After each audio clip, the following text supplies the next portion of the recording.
Welcome back to another episode of Mafia Family Ties. With me this time, I've got Jesse Ciffa. Jesse, thanks for joining. Thanks for having me. You're well known for where I live, where your shop is. You're well known. It's a very popular shop, but you're also well known for something else on a larger level. You're actually the dude that cuts Josh's hair, right? Yes, sir. You grew up a Bills fan, I'm imagining. Is that right or wrong? No, 100%. All right, cool. That's the right answer. Die hard. That's the right answer. But obviously your relationship with the team is a little bit different now. Because it's not just Josh's hair you cut. I saw you on HBO this summer with AJ Epinesa. Yeah. What's that like? Because I have to imagine if you grow up a fan of the team and now all of a sudden like you're getting real personal with these players, like how's that dynamic changed for you? I compare to it like watching like a high school game for one of your buddies. You know, I played baseball and hockey, but you'd go to the football and the basketball games as well. And it's just like you're there to root on your friend. And now I'll go to a Bills game and I'm there to root on my friend, which is, it's super interesting because obviously as a kid, like every player is like a superhero to you and like this big celebrity. And now knowing him on a personal level, I'm just rooting for my buddies out there, like my boys. So it's cool. That's gotta be awesome. So I have to imagine, like, God forbid, when something happens with like an injury, you have a much different take on than maybe just a fan. Like, oh, great, now we got to put in the practice squad, player or something like that. But like, that's gotta be even like a deeper thing. Yeah, I mean, you grow to have like relationships with them on a personal level. So just if my boy's at work and he breaks his arm, I'm gonna call him and see if he's all right. Kind of the same scenario. Like if someone goes down, actually recently Kincaid went down with a hamstring. I just cut him last Friday, and that was the first thing I asked, how you feeling? Are you all right? Like, what's your timeline looking like? What rehab do they have you doing? And kind of have that in with them. But that's fun. That's fun. It's cool, right? Yeah, it's gotta be cool. Like, do you ever think like, oh my gosh, I'm just texting with these players and it's just checking in on them? Or? Yeah, it kind of hits home when someone else sees it. Like it's a normal thing for me, and they are just normal guys like you and I. But when that text pops up and the person next to me is like, yo, did Jordan Poyer just text you? Or like, did Micah Hyde just text you? And I'm like, yeah. And then it's a quick like second of just being thankful. You're like, all right, this is really cool. Like, I don't want to undersell it, but it's a really cool experience. Yeah, no doubt. I've done some work with Micah, and I remember when my daughter was learning to drive, we were driving through Elm Lawn Cemetery as she's learning to like just, turn the wheel and everything. Yeah. And all of a sudden on the screen, little pops up, it says Micah Hyde. And she's like, what's that? I'm like, eyes on the road, eyes on the road. Like it's just a cool little dad flex too. Like, yeah, absolutely. Micah Hyde. No big deal. Yeah. Very cool. All right. So we were talking a little bit before we started filming, but do you get to a lot of games? Like what's that like for you nowadays? I really don't get to too many games. I kind of have a family tradition. We got a big Italian family, and pretty much every Sunday or close to every Sunday, I have a ton of cousins and uncles, and we all go to my grandparents' house. She cooks usually a homemade meal. Sometimes we'll order in or pizza or something. But yeah, I've been doing that since I was like 8 years old.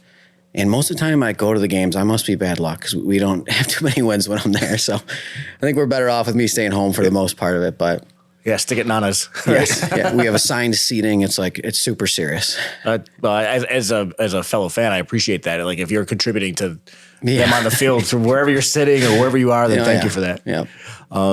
So a big Italian family. I married into a big Italian family. Congrats. I'm surprised though. Pizza, like it's not like a Sunday sauce kind of thing. It's pretty much how grandma's feeling.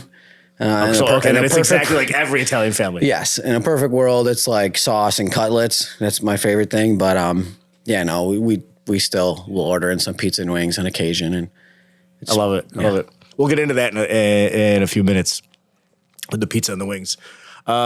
All right, so you growing up a Bills fan. Yeah. We've been through a lot as Bills fans, right, in terms of success and failures and along those lines. But even off the field, how do you see fandom now, especially from your perspective? But, how do you see fandom now compared to maybe how it was growing up? Or is it the same? Are there differences?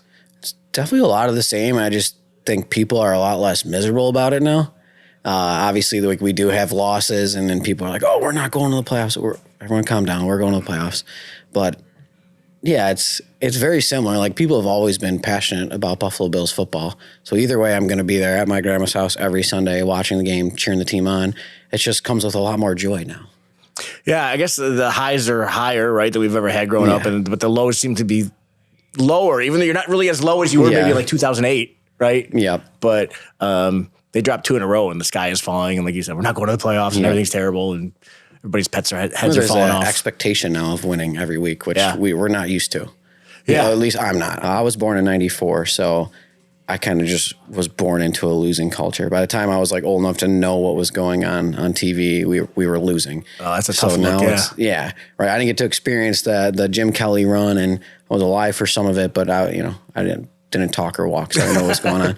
But yeah, this whole Josh Allen shift, we'll give a little credit to Tyrod too, since he took us the 1 year, but that whole shift has been just way more joy for myself and everyone else around us. But yeah, it's a lot of the same though still. Yeah, I'm so happy. I've talked about this before too, how for the generations that are now experiencing like what the Bills are offering. I remember my daughter asked me like, why do you watch the games if they lose all the time? And it's like, it'll get better. I think it'll get better back then. But to be able to experience, because growing up, you probably had people telling you, oh, the Bills were in the Super Bowl. The Bills used to be really good. You're like, really? Because they went 3-13 again, you know? So it's cool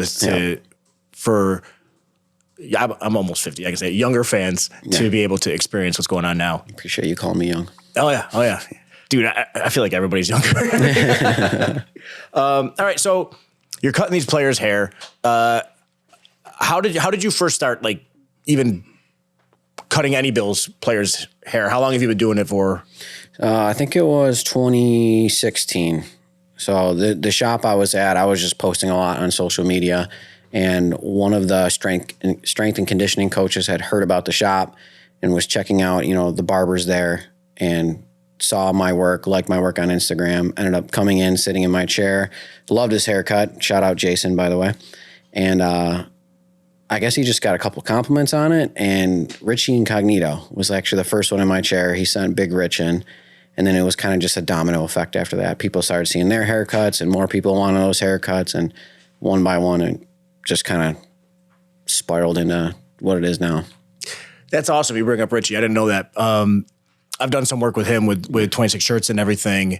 And first of all, to this day now, for as long as I've been doing 26 shirts, no player that I worked with was ever as engaged or has been as engaged as Richie was during that 2-week stand. Like, that dude was twice a day. It was like in the middle of May. There's like nothing going on, but like twice a day he's posting, let's get this shirt sold, and let's do this and let's do that. Like, I remember a sponsor did an incentive. They didn't even tell me about it. And he said, there it is, folks. I'm like, what is he talking about? I need the sponsor, because he was so engaged. Yeah. But all that to say, he also then opened up some doors for me to work with other players as well too. That's cool. So kind of along those same lines, like, he's such a great advocate and a personable guy.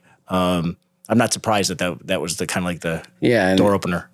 The funny part about it was because all you hear about Rich before you know him is the whole Miami scandal type thing. And then you meet him and it's like, this is like the nicest guy I've ever met. He's like a big teddy bear. Yeah. And same thing. He really repped his haircuts to the other guys, told them about me, similar as he did for you. And opened up more doors. So yeah, no, love that dude. Love him. Good people. I doubt he's watching, but Richie, love you, man. I hope he is. So when did you find out that you're going to be cutting Josh Allen's hair? Josh was kind of a funny story. So I started to get all the players that were coming in. I was still at the previous shop I was at, so this wasn't my own shop. Josh was given my cell phone number and lost it. Ended up calling the shop instead. And when you call the shop, you book with the first available, which wasn't me at the time. And so he actually got cut by another barber at the shop first, and then realized that it wasn't the right guy. I realized it wasn't me. And the whole time he was just thinking to go to the shop. So when he finally did come in, it was maybe 2 or 3 haircuts after that. I actually have a really cool story about that, about Josh coming in. Let's hear it. The first time I ever cut Josh's hair, we had a lot of Sabres that came to the shop as well. And the barber who worked in the chair next to me was actually cutting Jack Eichel's hair at the time. So the first time Josh ever came to get a haircut from me, unplanned, he was sitting right next to Jack Eichel, and it was, I forgot if it was Josh's rookie year or Jack's rookie year, one of their rookie seasons. But yeah, it was a cool experience. A little nervous, not like too much, I was just doing my job. But where we were at was it was like a law office building downtown. We were cutting right in the lobby there. We had a little barbershop in the lobby, and it was like a fishbowl, right? So like all the walls are glass. Anyone walking through the lobby can see. And there was a restaurant that had their grand opening party in the lobby at the same time that they were in there. So like one by one, these people are starting to realize, oh my God, there's Jack. Oh my God, there's Josh. And then sure enough, unfortunately, some of the ladies started to trickle in asking for autographs and photos and stuff, which stinks. Like these guys just want to get their hair cut, but they're both gentlemen. They handled it well. But yeah, that was my first time ever cutting Josh. So it was a lot to take in. That's a lot. Like right there next to the then, face of the other franchise. Yes, literally. That's wild. Yep. Full disclosure, as so everybody knows, like I go to your shop every couple of weeks. Ricky, we appreciate it. Yeah, I appreciate it. Ricky does an awesome job. Yeah. I don't know how you met up with him, but great job, bringing him on board. He's fantastic. In fact, my wife says I'm not allowed to get my haircut anywhere else by anyone else ever again. She's like, these are the best haircuts you've ever had in your life. Yeah, Rick's great. Shout out, Rick. Yeah, good dude. But so you got a great shop right there on Sheridan and Military. Yeah. But when you walk in, you turn around, awesome mural. Josh, jumping and everything. So first of all, like, let's give a shout out to whoever did that mural for you. Yeah, Jeremy goes by Vivid Art, I believe, on Instagram. Josh has been to your shop, I assume, or I don't know if you ever go to his. You visit him or Both. what? All right. So he's seen the mural. Yeah, my point. He's seen it. He signed it. That's right. Yeah. Okay, he signed it. I don't know if that was like painted on or that was actually that's his signature. I got photos of him and a video of him signing it. That's fantastic. Yeah. That's fantastic. Maybe we can co-opt that and put it somewhere in the absolutely. I was actually super nervous because he was standing in our chairs. And my cousin, who's not a builder, no offense, he put together the chairs. So he's like standing up in the chair to sign it, and the chair's kind of wobbly. And I'm like, dude, hurry up and get down. Like, I cannot have you getting hurt in my shop right now. Every fan of Western New York is going to. Oh, yeah. It would have ruined my whole career. That's funny.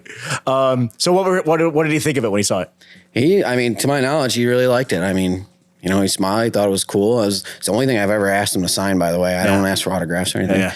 And he was happy to do it. And, it's really cool. It looks like you could rip the jersey right off his body from the painting. Yeah, it's beautiful. Yeah, everyone should stop in and everybody should stop in and take a look at it. Take a look and maybe get a haircut. Actually, I do have a funny story about that.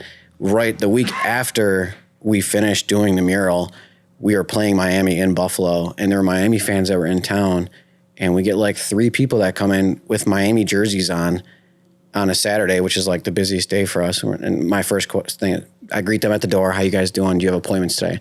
Oh, no, we don't have an appointment, but we wanted to come and see the mural. So really? Yeah, they flew in from Florida, and while they were in town, like, we want to stop in this barber shop and look at a painting. It was pretty cool. I didn't expect anything like that, but. No, that is really cool. Yeah. Now we got to get Dominic Hasek in there. Yeah. Get him from the other side of the world. You got a Dominic Hasek connect. Send him my way. That's another... The other side of the mural's got Dom on it. Yeah, we want to do like a little bit of the old, a little bit of the new. Yeah. Had the Dominator on one side, Josh on one side. I love it.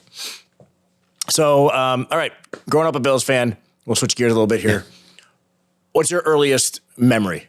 You said 94, so I'm really interested to find out what stuck with you here. Outside of going to my grandmother's house every Sunday for the games, my earliest memory would be, I don't know if you know my uncle, Joe Ciffa. Oh, yeah. So Joe works with all like Bills alum. Yep. And he's got a real personal relationship with Frank Reich. So as a kid, Frank Reich has his Call to Courage award that he gives out. They do a breakfast for it every year. And as a kid, being the nephew of Joe Ciffa, I was able to come and sit at all these breakfasts every year at whatever hotel they do it at. And I've got like 9 Jim Kelly autographs on the same football because I didn't know who he was as I was like bringing this to him. But yeah, that's like my earliest memory was like meeting Frank Reich, meeting Jim Kelly, meeting Marv Levy, and getting all their autographs as a kid and thinking it was like the coolest thing in the world. And eating some eggs and bacon at the same time. So it was... Yeah, it's a great breakfast that they do every year. Yeah. I've gone with my father-in-law probably for 15 or 16 years straight, you know. It's a great production that they do. But that's That's really funny. Like, that's not my uncle's friend, but can you sign it? Oh, who was that? It was Jim Kelly. Yeah, literally. I'd always bring a football for them to sign, and it was the same football every year. And I think there's like 3 Frank Reich autographs on it. And Uncle Joe couldn't spring for a new football for you? Yeah, I guess not. A lot of autographs, but I don't know how many different players are actually on it. That's funny. I have a few footballs like that where it's like, I don't even know whose signature this is. Right. Some of them. But, all right. So growing up, that's your first memory is meeting these players at the Call to Courage breakfast. Yeah. Did you have a favorite player? No one I met at the breakfast, but I always loved Willis McGahee. Yeah. That was like the first Bills jersey I ever had. He was, I don't know if it was the name or what, because I didn't know too much about football at the time he was here. I just knew I liked the Bills. But that was like, McGahee touchdown. That was the coolest thing to hear for me on a Sunday. Yeah. So that end of the 2004 season, especially, he really came on. Yeah, he was awesome. Yeah, I think he was going on a couple of years, but it was a good run while we had it, right? Yes. But I have a Willis McGahee story. So the reason I bring up 2004 is because I had I think it was the number 2 pick in our fantasy draft in 2005. Nice. And it was either Willis McGahee. It was like LT was obviously number 1 every draft for it felt like 10 years straight, and then the second pick I could choose between either Willis McGahee or Sean Alexander. Yeah. And it was like a clear tier difference between the two in all the books all the magazines. I went with McGahee because I was like, your Bills guy, right? Naturally. Sean Alexander goes on to set the record for touchdowns in a season that year. I was like, all right, that was when I, even with as much love as I have for the team, that's when I disavowed myself from when I enter that draft, all fanhood is left at the door. You have to do that. I'm a big fantasy football guy myself, and you're not getting any Bills player at a value in a draft with Buffalo fans. No, you're not. So if you're serious about fantasy and you live in Buffalo, you just can't draft them. No, it's how it works. Don't tell Josh I said that. I don't think he has to worry about it because every draft anywhere in the country is getting drafted in the first 5 or 6. Yeah. When did you know you wanted to become a barber? Or when did you feel like this is where my path is going to take me? Yeah, so it was totally unplanned. Mm-hmm. My grandpa was a lifelong barber, and I would get my haircuts from him as a little kid in his basement barber shop that he had after he closed down his shop, Sunny D's it was called. But I guess I've always had it in the blood, right? And I would give buddies of mine buzz cuts in high school, not knowing what I was doing. Just hey, you need a haircut, I'll buzz it for you.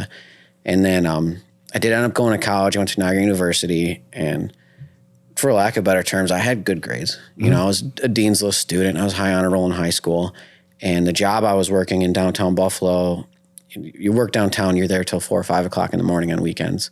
And my grades were just plummeting to the point where I've never had such a low GPA. So I actually sat down with my father one day and we just brainstormed, hey, what can I do that could just make me some like side money to get me through school so I can quit this job and keep my grades up.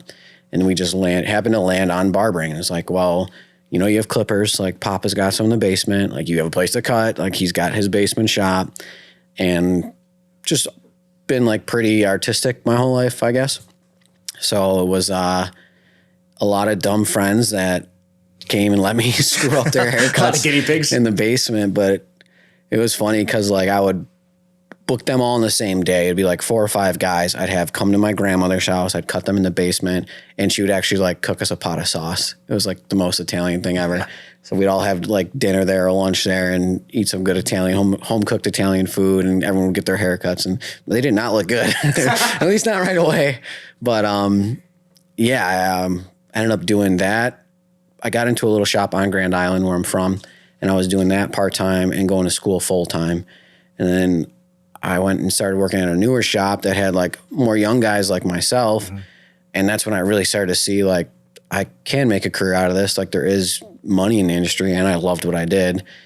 And I got to the point where I was going to my college classes, and instead of writing down notes, I was booking clients. It was before online booking. So we had the book and the pencil, and I just found myself like every class not paying attention, like getting texts from clients and booking them. And I'm like, what am I doing? Like, just go do what you love. Yeah. So, great advice. Yeah. Great advice. Do what you love, you know? Absolutely.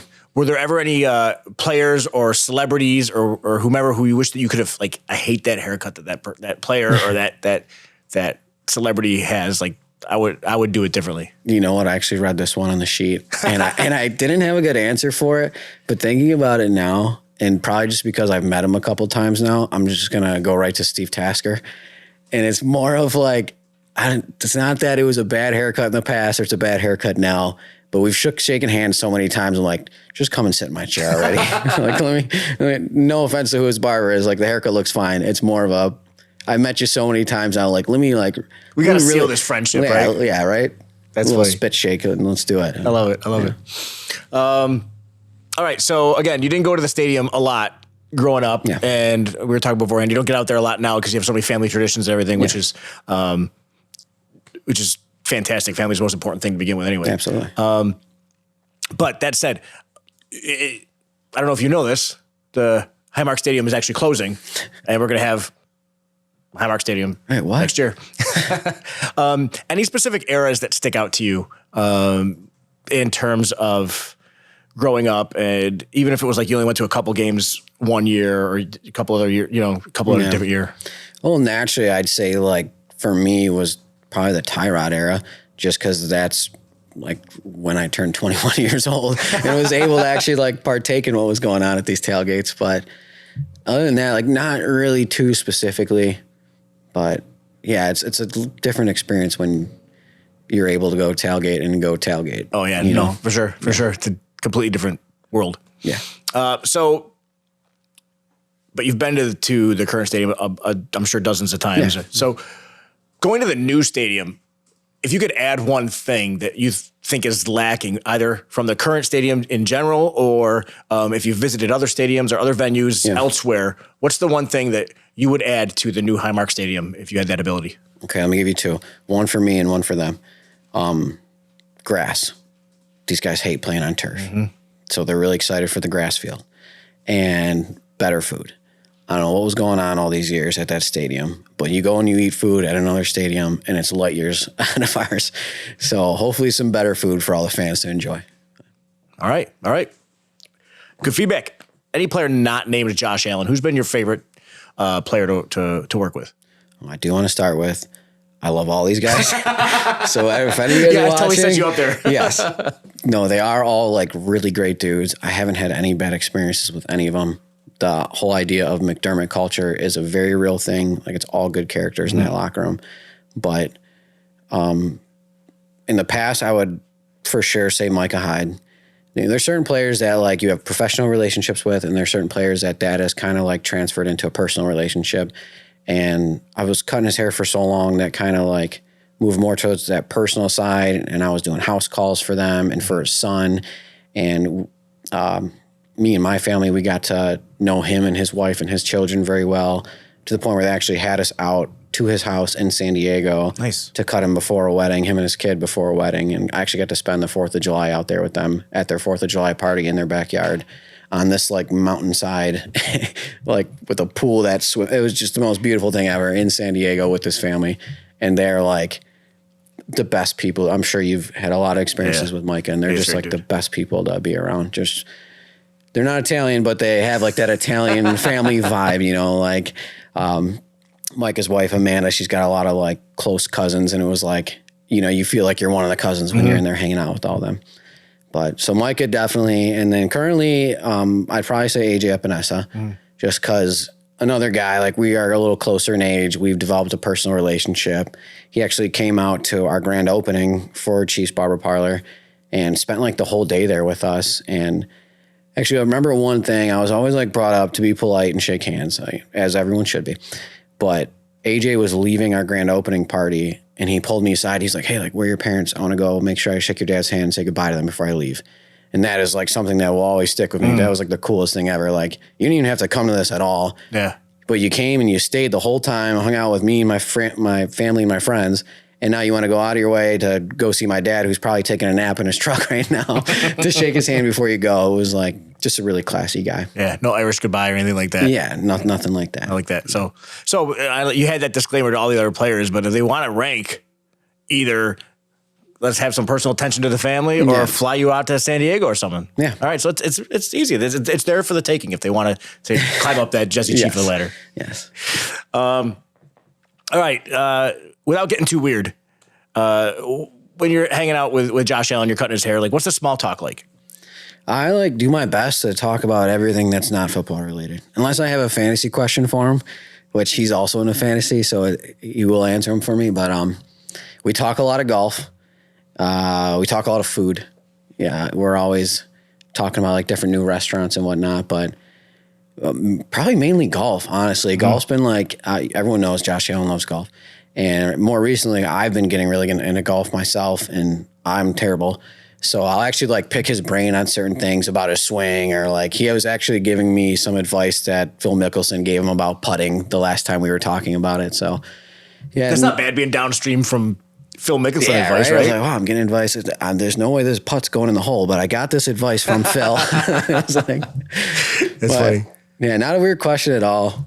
We just talk about dude stuff. It's like locker room talk. That's all. Yeah. So it feels like every year he's got a different hairstyle that he's rocking. Yeah. It's almost like I can look at a roster photo and I know what year that is because I can tell from his hairstyle. So 2-part question.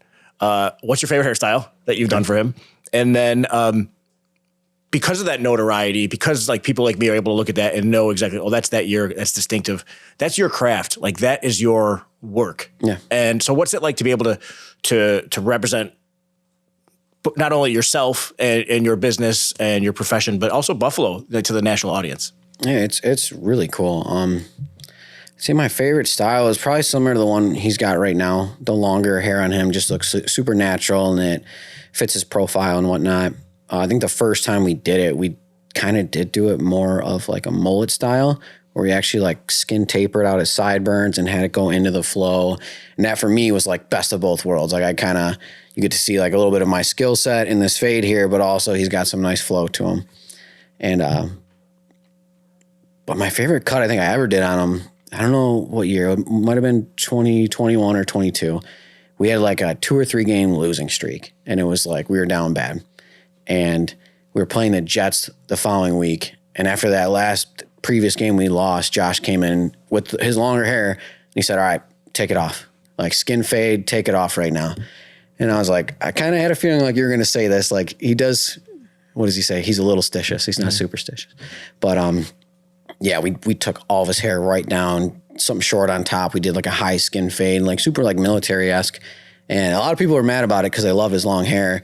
But I don't know if you remember this specifically. 100% I remember this. Josh went out and balled against the Jets. It's the haircut. Yes. So that was like, it had nothing to do with the haircut. I'll throw that out there. But for me, it was cool. It was like, I feel like I changed up his mojo. Take your flowers. Take your flowers. Changed up the mojo. We went out there and won, made a deep playoff run. And yeah, that was probably like my favorite single cut I've ever done on him. You couldn't have cut his hair like one more time at the end of that 21. No? Oh, all right. He doesn't get he's very sporadic. There's times he'll come to me like every 2 weeks for like 3 haircuts and then I won't see him for 3 or 4 months. So it's funny because like. So he's a guy, is what you're saying. Like, yeah, he's a guy. he's a guy. He's a guy that doesn't even really care about his hair too much. Yeah. Like, there's a lot of players on the team that get weekly haircuts or like weekly edge ups or biweekly haircuts. And they'll call me out to their house to go cut them if they have a commercial they have to do or a dinner they're going to. And Josh just like, he just doesn't care about his hair really. Like, that's funny.